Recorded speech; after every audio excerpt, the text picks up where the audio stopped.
Hey friends, tonight we are climbing aboard one of the most famous boats in all of history, Noah's Ark. The rain is starting to fall, the sky is a gray blur, and here you are, standing on a wooden ramp slick with mist, taking your first steps inside. The air smells of fresh-cut gopher wood and damp straw, mixed with the earthy musk of animals settling into their new quarters. You hear the distant bellow of an ox, the flutter of wings overhead, and the steady plodding of hooves across the deck. The ark is massive, longer than a football field, with 3 levels, all humming with the sounds of life. As the last few pairs of animals file in, you squeeze past a rather stubborn pair of llamas to find your assigned space near Noah's family. The old patriarch himself is surprisingly spry, moving between tasks with practiced ease. You lend a hand tying down a stack of clay jars. Noah gives you a grateful nod. Outside, the rain begins to fall harder. A deep groan rolls through the timbers as the ark begins to lift, ever so slightly off the ground. And here's a little reality check for you.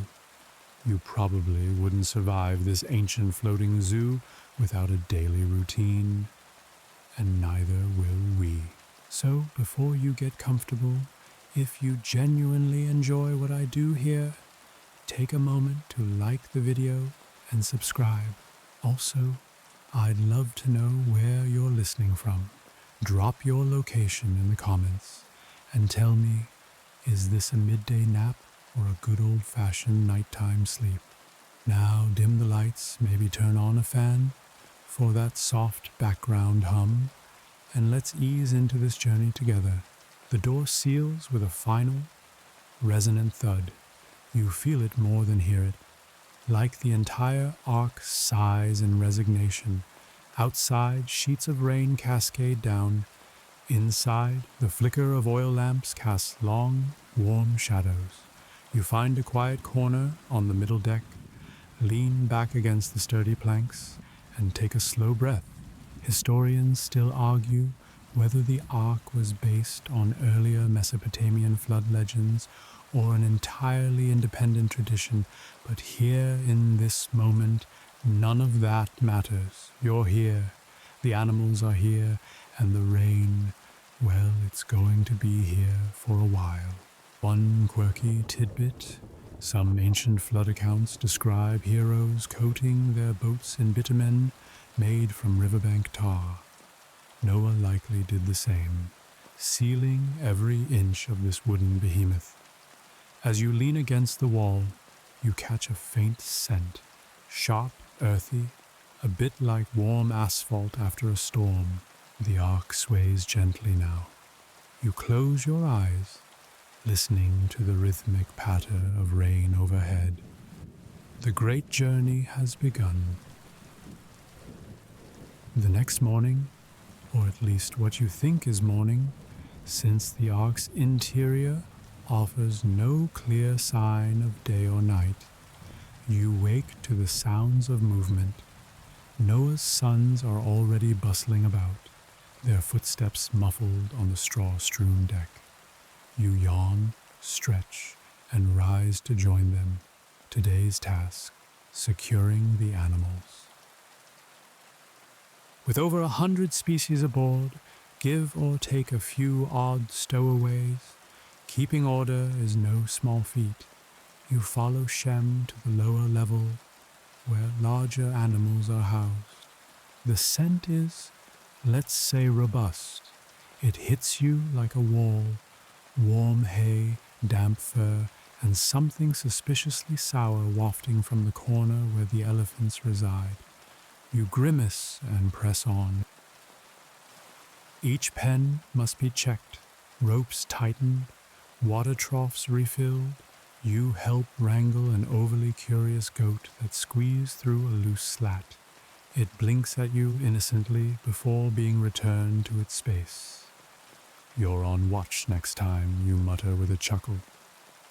Mainstream historians often point out that the Ark, as described in Genesis, was likely an engineering marvel for its time, vast enough to house animals and supplies, yet simple enough to be constructed with ancient tools.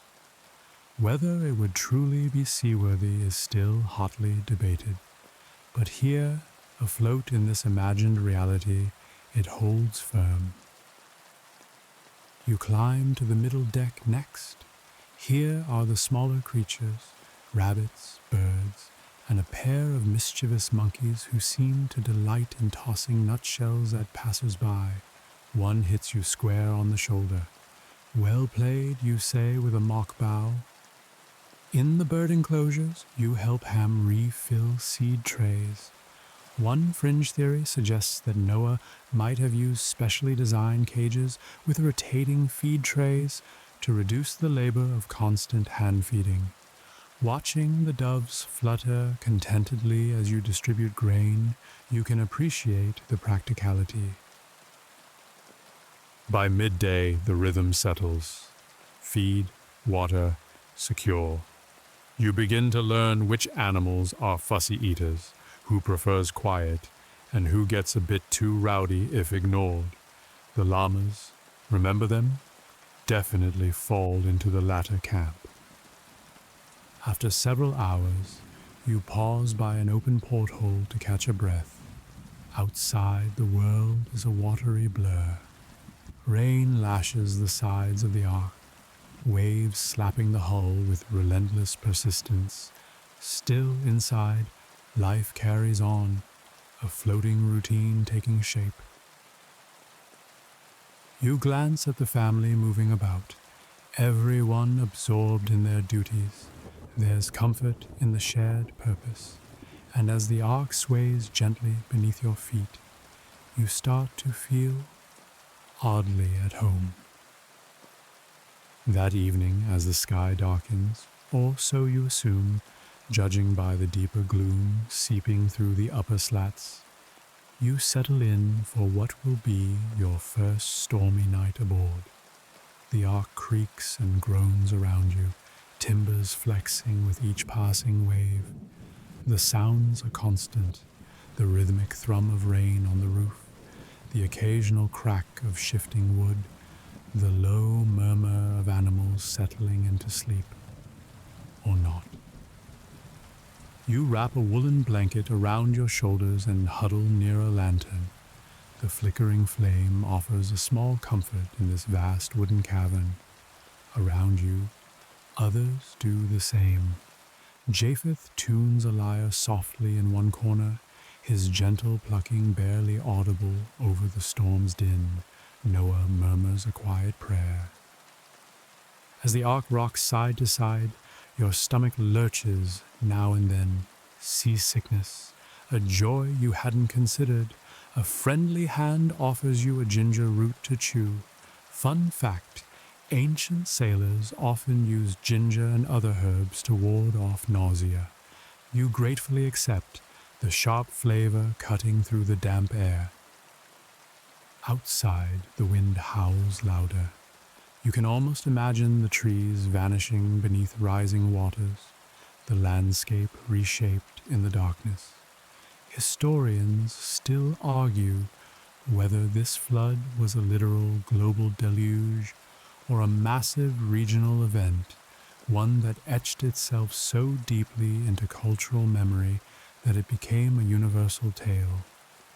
Either way, from your place here on this endless sea, the distinction seems academic. A sudden jolt sends a small stack of clay pots tumbling. You leap up to catch one mid-roll, heart pounding. Across the deck, a sheep bleats nervously. Noah's wife, calm as ever, moves to soothe it, her presence a steady anchor in the chaos. Later, lying on your cot, you stare up at the beams overhead. Water drips somewhere nearby, just a single plink, plink, plink. The sound, oddly hypnotic, merges with the ark's deep creeks. You imagine the weight of water above and below, the sheer force of nature pressing in on all sides. A quirky tidbit? Some ancient mariners believed that rubbing certain oils on ship timbers would calm the spirits of the wood and prevent groaning. Here it seems the ark itself sings a low, mournful tune, no spirits required. Eventually, exhaustion overtakes your nerves. You drift off to sleep amid the storm, the ark rocking like a giant cradle. For now, the world beyond the wooden walls ceases to exist. You awaken to the sound of munching. Lots of it. The storm has eased slightly. Rain still falls in steady sheets, but the violent winds have calmed. The ark groans less now, shifting to a more rhythmic sway. As you stretch and rise, you realize it's feeding time, and aboard this floating menagerie, mealtime is no small affair. You join Shem and Japheth as they haul baskets of grain, bundles of leafy greens, and clay jugs of water to the lower deck. The elephants trumpet impatiently at the sight of their breakfast, their massive trunks reaching toward the approaching feast. You laugh as you narrowly dodge a swipe from an over-eager trunk. Feeding the animals becomes a routine of its own. You scoop grain into troughs for the birds, lay out bunches of herbs for the deer, and pass chunks of dried fruit to the monkeys, who snatch them with chattering glee. Some animals require more effort. Shem spends nearly an hour coaxing a sulky pair of lions into accepting their carefully prepared meal. Mainstream historians often puzzle over how Noah's family could have fed so many animals for so long. One theory suggests that many creatures may have been young, smaller, or even entered a semi-hibernation state during the voyage. Still, as you work alongside the others, you can see it's a monumental task regardless. You chuckle at a quirky scene, two peacocks arguing over a single fig, their vibrant tails quivering with indignation. "Settle down, you two," you murmur, offering a second fig to restore peace. And here's an open scholarly debate. Was Noah's Ark ventilated with large side openings, or did it rely on a central shaft to circulate air? Judging by the surprisingly fresh breeze wafting through the main deck, it seems this version favors ventilation, thank goodness. By midday, your arms ache from hauling feed and water, your boots caked with straw, and who knows what else? Still, there's satisfaction in the routine. The animals are calm, their bellies full. You pause by an open hatch to sip water, gazing out at the endless expanse of gray waves. Inside, the ark hums with life, paws padding, wings fluttering, the occasional snore from a well-fed bear. You glance around at Noah's family, their faces flushed with exertion but glowing with quiet determination. Together you've turned chaos into rhythm. And in a place where days blur into nights, that rhythm may be your greatest ally. Let's be honest, no one talks much about this part. But aboard a giant floating zoo, after feeding comes waste management. Yes, today's routine involves something far less glamorous. Mucking out pens, emptying waste buckets, and scrubbing down surfaces. You grab a wooden rake and a sturdy bucket, resigning yourself to the task ahead. You follow Japheth to the lower deck first, where the larger animals reside. The elephants, bless them, have been particularly productive overnight. You wrinkle your nose, but get to work. The ark's builders were wise. Sloped floors and drainage channels help move waste toward collection points. Even so, it's a slog, literally.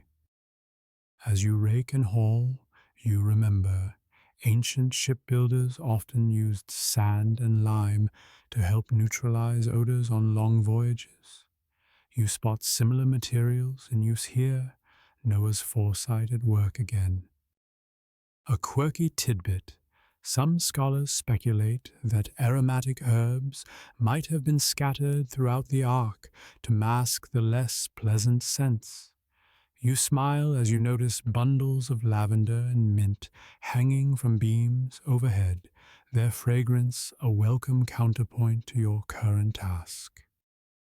Historians still argue whether Noah's family had additional helpers, servants, hired hands, or extended kin. Given the sheer scale of this daily cleanup, you quietly hope they did, even with everyone pitching in its exhausting work. You move on to the smaller enclosures. The monkeys, ever curious, watch you intently as you sweep out their pen. One tosses a stray piece of straw onto your head. With an impish grin, you sigh. Not helping, you mutter, flicking it away. You move on to the smaller enclosures.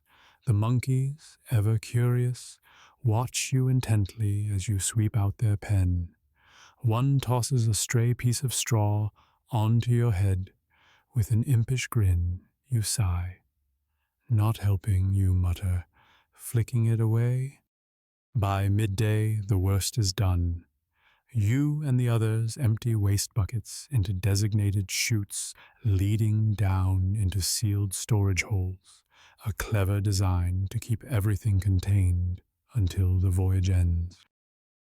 You wash your hands with lye soap and splash cool water on your face. The ark feels fresher now, the air noticeably lighter. Dirty work, yes, but vital to keeping this wooden world livable. As you stretch your aching back, Shem passes by with a grin. Ready to do it all again tomorrow, he teases. You chuckle wearily. Oh, I can hardly wait. And yet, beneath the fatigue, there's a strange sense of accomplishment. Another task done, another piece of order restored amid the storm. With the animals fed, pens cleaned, and the storm outside still drumming its steady rhythm, you finally catch a break. But on a vessel adrift in endless rain, how do you pass the time? Turns out Noah's family has found plenty of ways, and now you're part of their floating routine of leisure.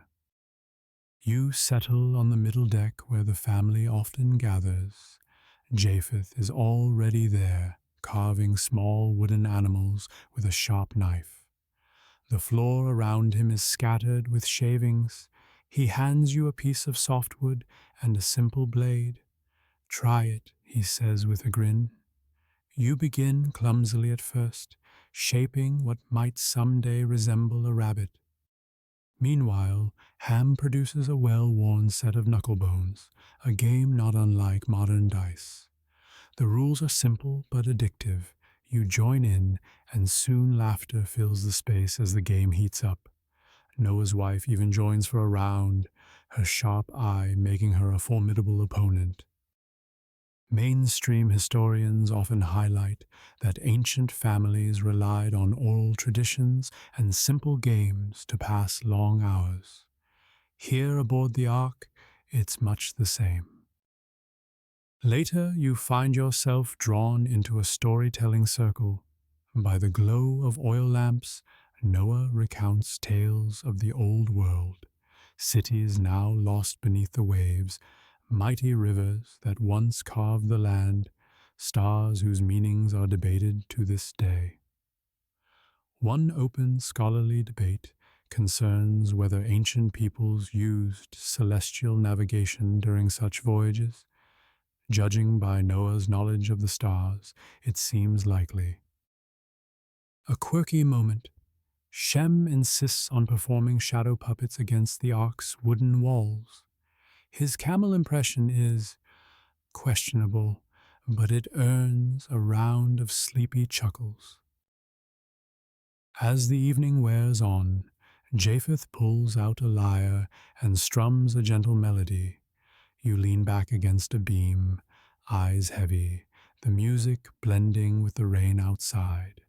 The sway of the ark, once unsettling, now rocks you in a slow, soothing rhythm. It's not much, but it's enough. In a world reduced to wood, waves, and sky, these simple moments become lifelines. And as you drift toward sleep, you realize, even here, adrift on a sea with no end in sight, life finds a way to fill the hours with meaning. Days blur on the ark, one rolls into the next, punctuated by feeding, cleaning, and quiet evenings. But today brings an unexpected bit of excitement. As you make your rounds near the upper deck, something catches your eye. A tiny, unfamiliar insect skittering across a beam. Definitely not part of the original guest list. You lean closer. It's a beetle of some sort, iridescent green, its shell gleaming even in the dim light. Curious, you call Ham over. He chuckles. Looks like we've got stowaways. And not just insects. Over the next few days, you notice more uninvited passengers, a cluster of spiders weaving intricate webs near the rafters, a pair of tiny rodents darting behind sacks of grain. Noah, upon hearing the news, simply nods. All creatures have their place. Though you're pretty sure he wouldn't say the same if the rodents reached the food stores. Mainstream historians acknowledge that ships, ancient and modern, often harbor unintended life. It would have been nearly impossible to seal a vessel of this size completely. The Ark is no exception. There's no one quirky tidbit. In medieval times, sailors sometimes carried cats aboard to control vermin. You find yourself wondering if a feline or two might have stowed away here as well. Late one night, you swear you hear a soft meow from the shadows, though no one else seems to catch it. An open scholarly debate still swirls around how such a diverse collection of species could have been gathered and maintained. Some theories suggest that instinct or divine guidance played a role. Watching the creatures adapt to ark life, settling into routines, even forming unlikely friendships, you start to see how survival can inspire surprising harmony. One morning you spot a line of ants industriously ferrying crumbs from the dining area to a hidden nest. You shake your head with a smile. Even in the midst of this grand, catastrophic event, life carries on in the smallest ways. That evening, as you settle into your usual spot by the porthole, you reflect on it all. The Ark feels a little more alive now, not just because of its official inhabitants, but thanks to these tiny, uninvited guests. A reminder that even in carefully planned worlds, the unexpected always finds a way in. Routine has a way of settling over life on the Ark, but not everything goes smoothly. This morning, you're woken earlier than usual by an urgent call. One of the animals is ill. You scramble out of your bedroll and hurry down to the lower deck, where Shem and Noah are already crouched beside a restless young gazelle. Its sides heave with shallow breaths, and it refuses food and water. Noah strokes its neck gently, brow furrowed. We'll need to tend to it, he says quietly. You fetch clean cloths and a small box of herbs, part of the Ark's modest supply of natural remedies. Historians still argue whether ancient animal care practices would have been sufficient in such conditions. Some suggest Noah's family would have relied on generational knowledge of herbal treatments and observation. You, however, are learning fast. Noah prepares a poultice of crushed mint and chamomile, which you help apply to the gazelle's chest to ease its breathing. Ham brings warm water, and together you coax a few sips past the animal's parched lips. It's slow work, but the gazelle begins to calm, its breathing deepening slightly. In a quieter corner, another situation unfolds. One of the doves has injured a wing. You watch as Noah's wife deftly fashions a tiny splint from thin reeds and linen. Patience, she murmurs, healing takes time. A quirky tidbit: in some ancient cultures, it was believed that singing to animals could aid their recovery.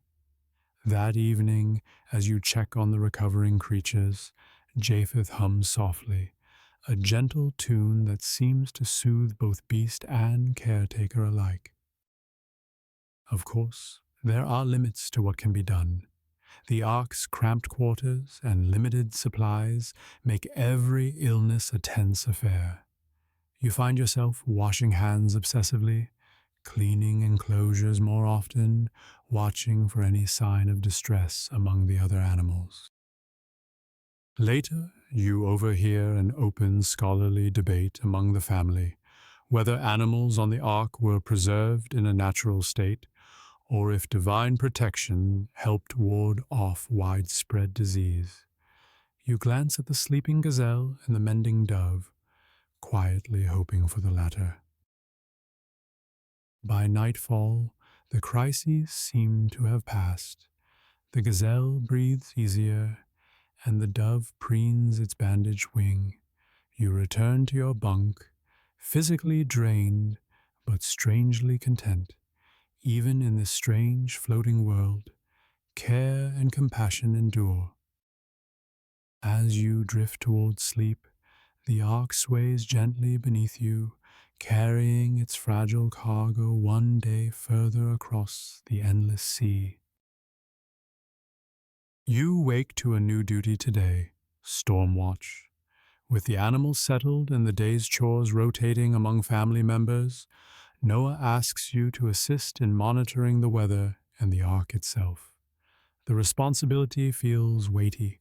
You'll be keeping an eye out for any structural concerns or sudden shifts in the seas. You climb to the top deck, where narrow windows allow for glimpses of the outside world. The view is sobering. Endless gray waves stretch in every direction, their peaks frothing beneath a leaden sky. Rain falls in slow, steady sheets, and the wind hums through the beams above. Your task is twofold: watch the horizon for changes, and listen, truly listen, to the ark. Wood expands and contracts, ropes creak, joints groan under strain. A practiced ear can detect the difference between ordinary sounds and those that signal trouble. Japheth shows you how to test the tension of key supports with a simple wooden mallet, the dull thunk-thunk, telling you whether adjustments are needed. Mainstream historians point out that wooden ships require constant vigilance to remain seaworthy. A vessel this size, built by hand, would be no exception. Even now, you run your hands along the planks, feeling for moisture, or give that might indicate a leak. So far, all holds firm. A quirky tidbit: some ancient sailors believed that certain birds, if they remained calm aboard ship, signaled safe weather.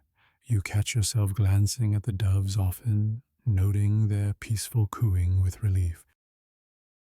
As hours pass, you chart subtle shifts in the wind and wave patterns.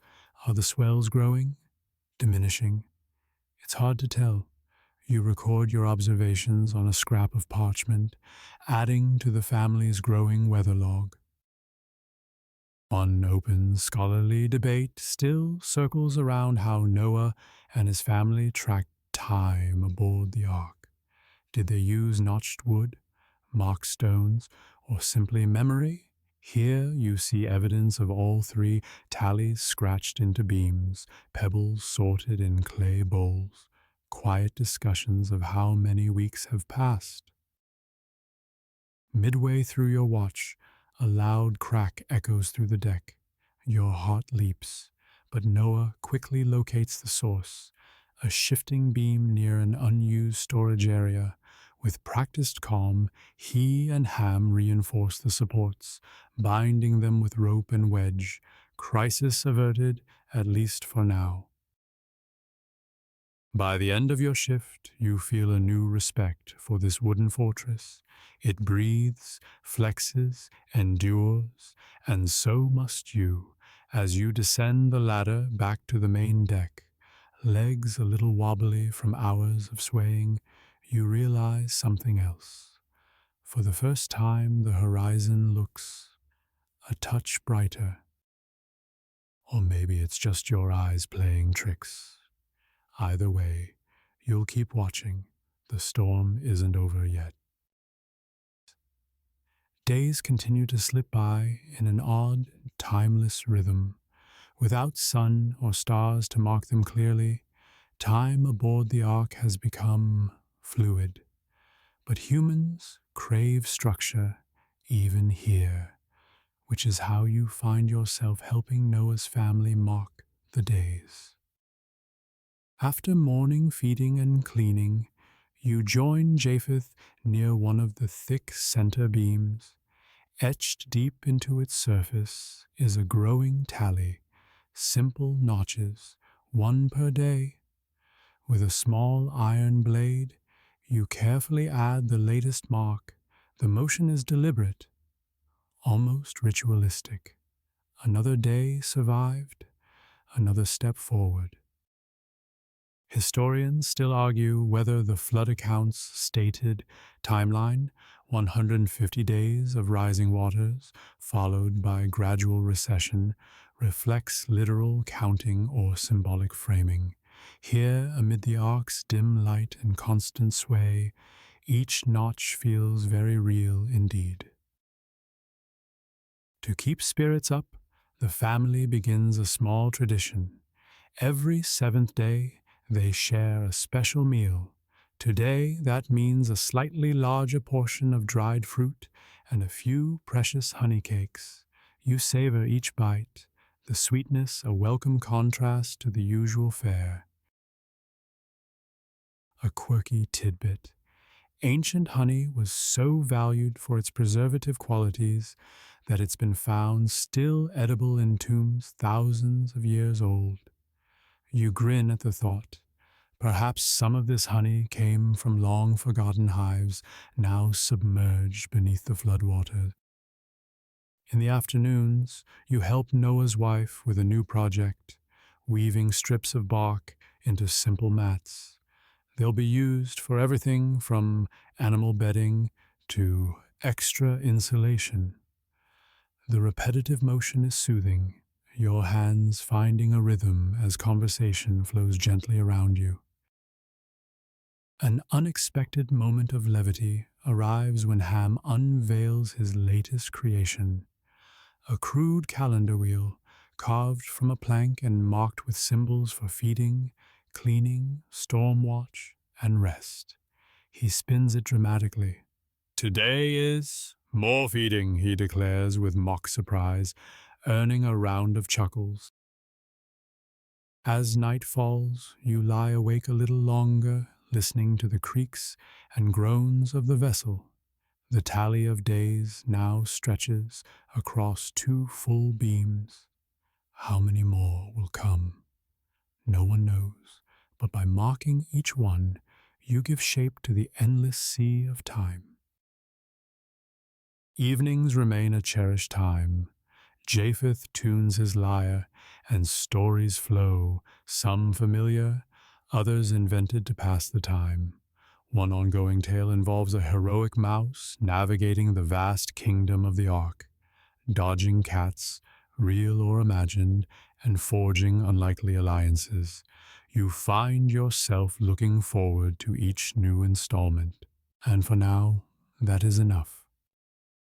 The Ark may be holding steady, but wood is never still. Not in this much water, not under this kind of strain. And so today, maintenance tops the list of priorities. Noah gathers everyone after the morning meal. We'll inspect every level, he says. If we want this vessel to carry us through, we must care for it. You're assigned to a team with Ham and Japheth. Armed with mallets, wedges, fresh pitch, and coarse brushes, you begin on the lower deck. The smell of damp timber is thick in the air. You run your hand along a beam, feeling for softness or signs of seepage. Sure enough, near one of the elephant pens, Ham spots a dark line of moisture threading between planks. The three of you work quickly, wedging the joint tighter, sealing it with fresh pitch. The thick tar-like substance oozes into the gap, its acrid scent filling the air. Mainstream historians note that pitch, or bitumen, was commonly used to waterproof ancient vessels. The Genesis account specifically mentions Noah sealing the ark with it, inside and out. Judging by how much you've handled today, the supply must have been immense. A quirky tidbit: in some ancient shipyards, workers chewed pitch to soften it before application, though judging by the look on Japheth's face when he accidentally touches some to his lip, that practice didn't make it onto this ark. Moving up to the middle deck, you inspect storage areas and animal pens. Here you scrub down water-stained walls and retighten lashings on barrels. It's not glamorous work, but vital. The ark creaks with every wave, and unchecked, those small movements could become big problems. One open scholarly debate questions whether the ark had any kind of bilge system to manage internal moisture. You suspect so. Ham shows you clever sloped channels beneath the floors, directing stray water toward sealed sump pits. You take a turn emptying one, the bucket heavy with brackish liquid.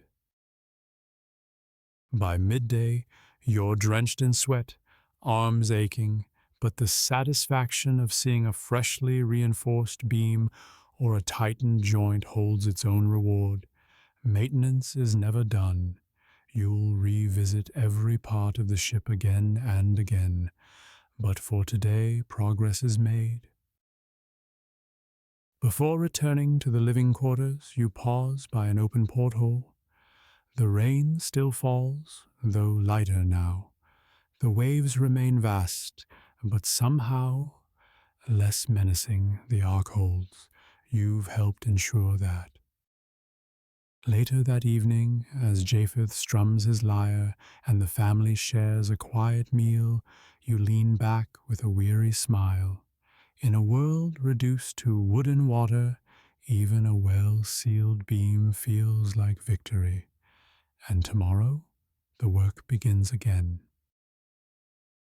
Another morning dawns, or so you guess. By now, the boundaries between day and night have thinned, but something feels different today. The air seems lighter. The steady drumming of rain against the hull has softened. As you climb to the upper deck for your watch shift, a flicker of pale light greets you through the narrow windows. You lean close. The clouds remain dense, but they've lightened in color, less ominous, more silver than black, and the waves, though still vast, no longer crash with the same relentless fury. A subtle shift, but your heart lifts. You aren't alone in noticing. Noah and his sons gather to observe, quiet hope on their faces. The skies may be changing, Noah murmurs. Stay watchful.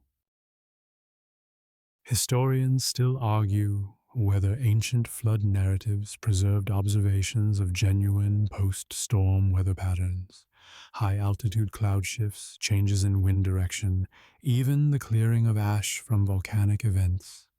Standing here, you see why such moments would lodge in memory. Japheth, ever the observer, notes a new sound, birdsong, faint but real. You strain to hear it and smile as the notes drift in. Perhaps the ark's feathered passengers sense the shift before any of you do.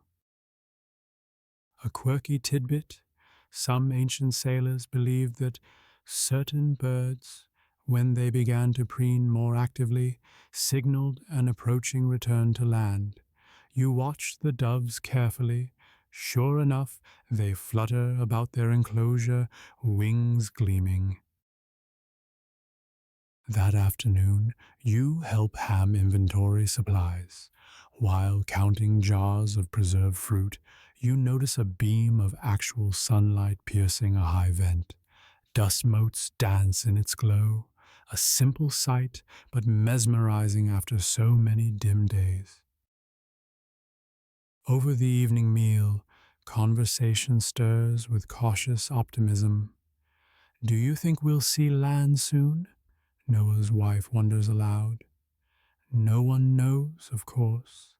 An open scholarly debate still circles around the flood's duration, whether the ark drifted over a submerged plain or across deeper seas.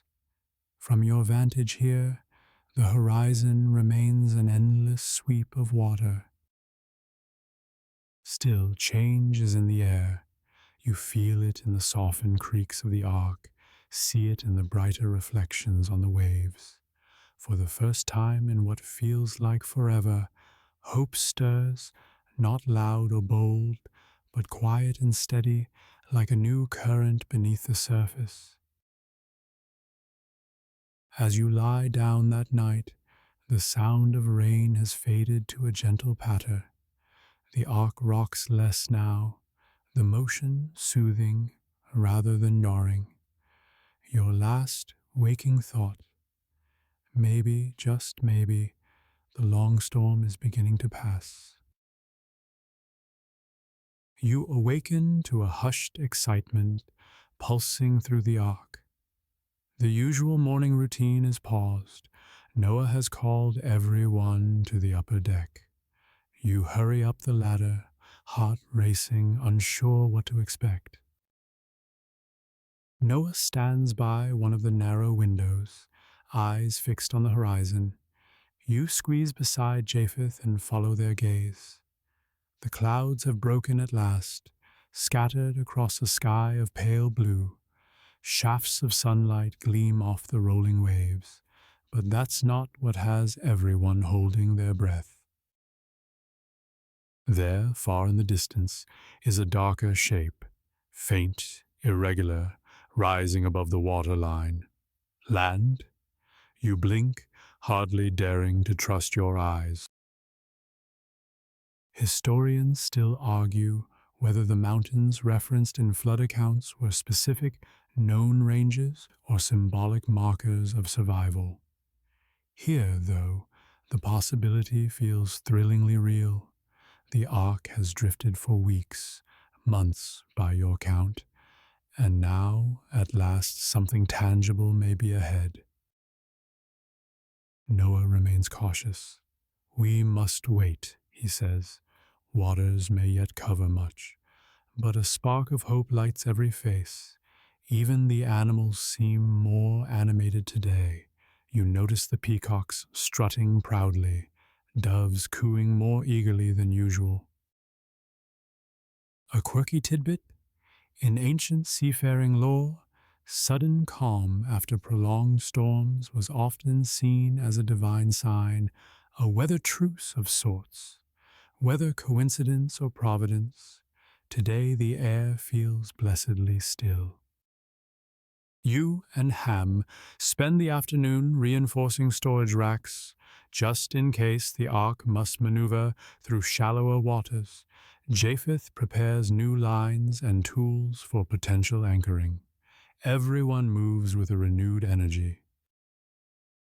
When your turn at watch comes, you can't tear your eyes from that distant shape. It shifts in the light, sometimes seeming closer, sometimes lost in mist. Is it truly land, or just a trick of tired eyes and eager hearts? An open scholarly debate lingers in your mind. Did ancient flood survivors record navigational details that helped shape later exploration myths? As you stand at the rail, you wonder what stories you will carry from this voyage. Evening falls clear and quiet. The Ark drifts gently, the sea now a mirror of stars. You sit with Noah's family beneath the open vents, sharing simple food and softer conversation. The mood is lighter than it has been in weeks. As you lie in your bunk, one thought swirls amid your dreams. If land is near, what comes next? The next morning brings a new task, one both hopeful and nerve-wracking.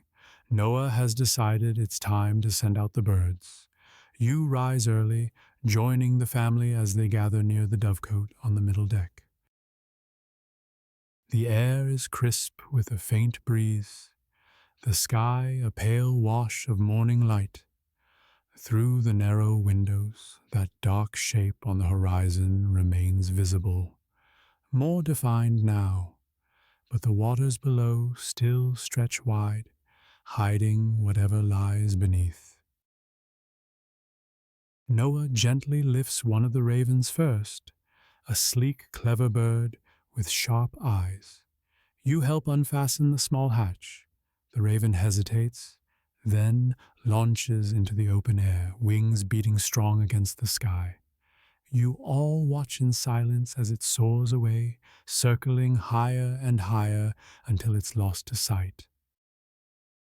Mainstream historians note that bird releasing was a well-known technique among ancient sailors and river travelers. It's a practical way to gauge proximity to land. If the bird returns, safe haven may still be distant. If not, hope grows. A quirky tidbit: some early seafarers believed certain birds could sense the earth beneath water and would refuse to fly too far over deep sea. You find yourself hoping this raven knows its business. Later that afternoon, you assist Noah in preparing a dove. Smaller, gentler, its soft coos a soothing counterpoint to your racing heart. Noah speaks quietly to it before releasing it into the sky. You lean at the window, following its fluttering flight, until it too fades from view. An open scholarly debate circles even now. Were these releases methodical acts of navigation or spiritual gestures seeking divine timing? Watching Noah's solemn care, you suspect a blend of both. The wait is agonizing. You help pass the hours cleaning tools, mending worn rope, anything to keep your hands busy. Every so often, someone climbs to check the sky. Then, just before evening, a shout goes up. The dove has returned. You rush to the upper deck. There it is, wings beating wearily as it lands in Noah's hands, and in its beak a small sprig of green, an olive branch. A collective breath escapes everyone.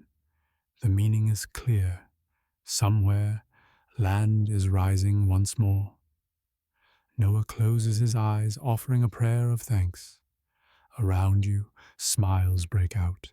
laughter bubbling up after long days of uncertainty. That night the ark hums with quiet celebration, the lyre plays soft tunes, simple meals taste sweeter. You drift to sleep with the image of that green sprig in your mind, a fragile promise of the world reborn.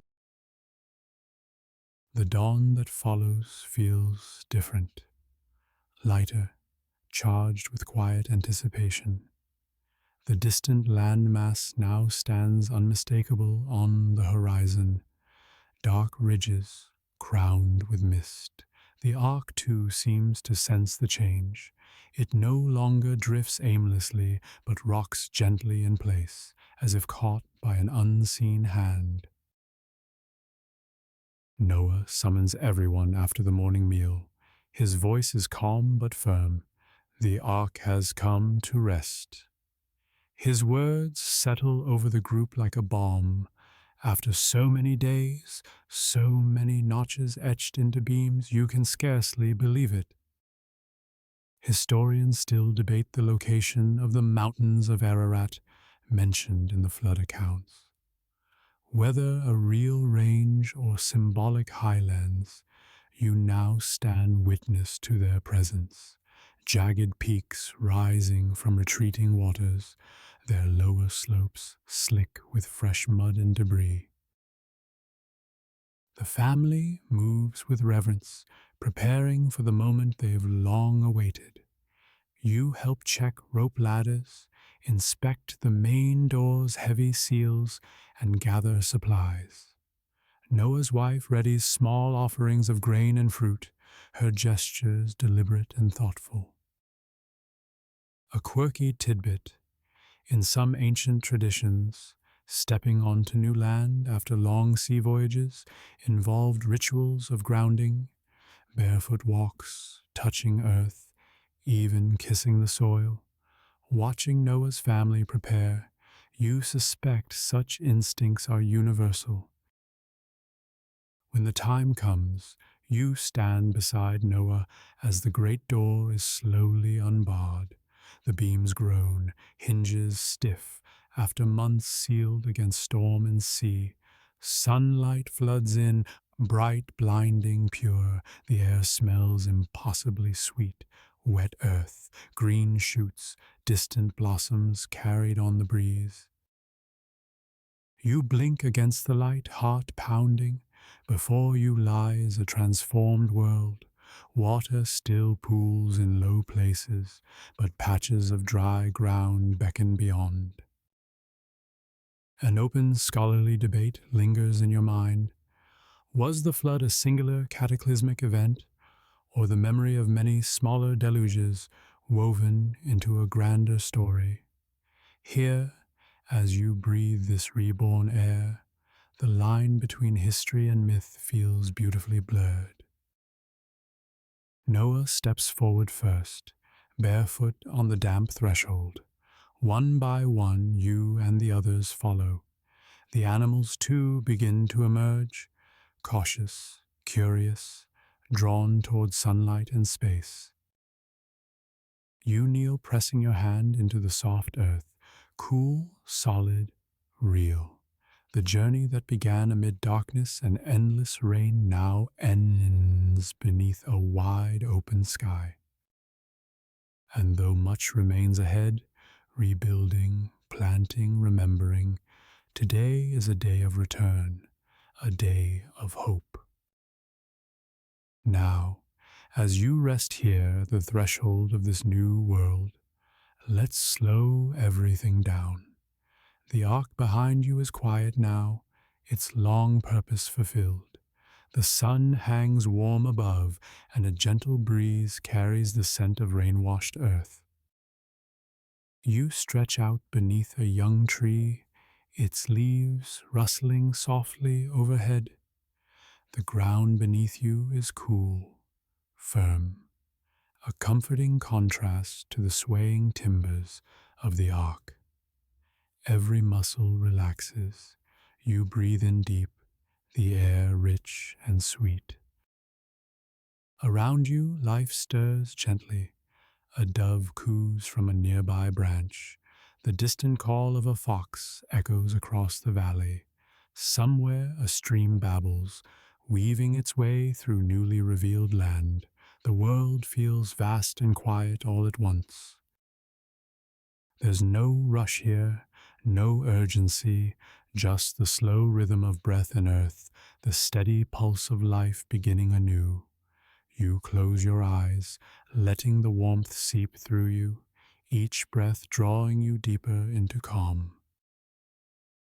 The long journey is over, the storm has passed, the ark has rested, and here in this moment between old and new, you are safe. You are steady, you are whole. So drift now, friend, let the sounds fade, the light soften, the world slip gently from your thoughts. You've earned this rest. Happy napping.